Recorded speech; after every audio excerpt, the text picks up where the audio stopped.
What's up, guys? I'm BTC. Now that Moira is in the game, there is an incredibly awesome trick that you can do with the character. So in today's video, I'm going to show you how to do this, what I think is the best trick in the game.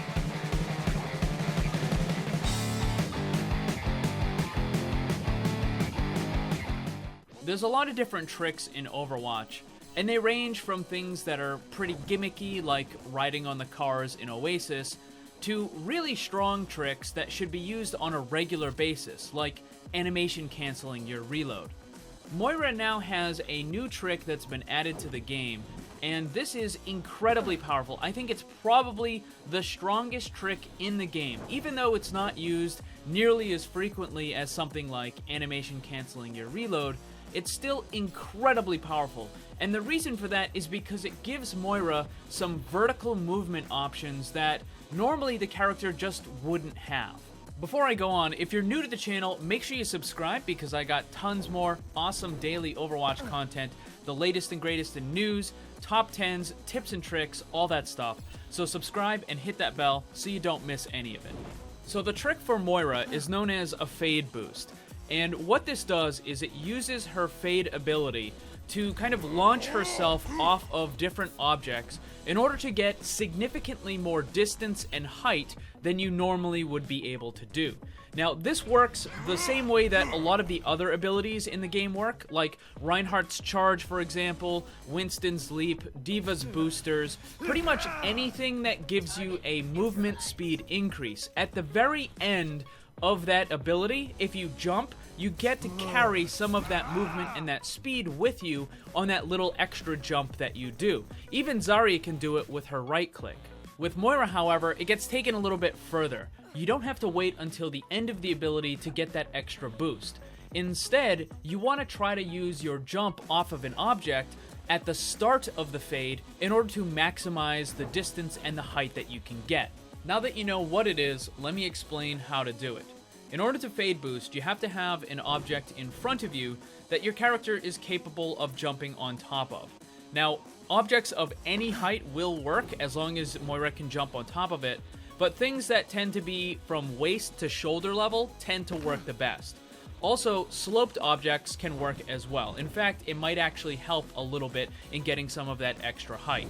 Now, it's important to try to do the boost at the beginning of your fade ability. Don't wait until it's almost over, because you're going to end up losing a lot of that speed and that momentum, and that will result in a lot less distance and a lot less height. If you're having problems, it's probably because you're jumping too soon. You want to make sure that you jump right as you connect with the object. That way your character will kind of slide upwards, and that gives you the boost that you need. A lot of times when you're trying to move and jump on top of an object, you start to jump before you get there so that there's no slowdown in your movement, but that's actually kind of the opposite of what you want to do when you're trying to fade boost. You want to make sure that Moira is just about to come into contact, and then you jump, and that will give you the extra momentum and the height that you need. Once you've done the fade boost properly, you can control your movement while you're in the air. So you don't only have to use it to go forward, you can actually use it to go backwards or to the side if you want. You'd be surprised how much control you have when you're in the air after you use a fade boost.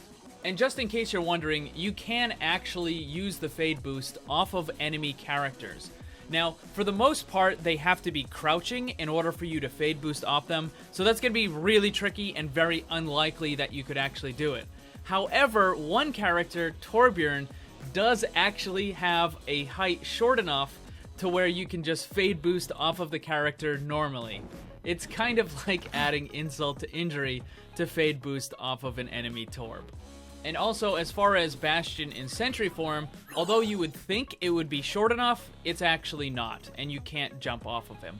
Now, at first glance, this might seem like it's kind of a gimmicky trick, but I really think it's quite powerful. In fact, I think it's one of the strongest tricks, if not the strongest trick, in the game right now. And that's because it gives Moira some vertical movement options that she otherwise just wouldn't have.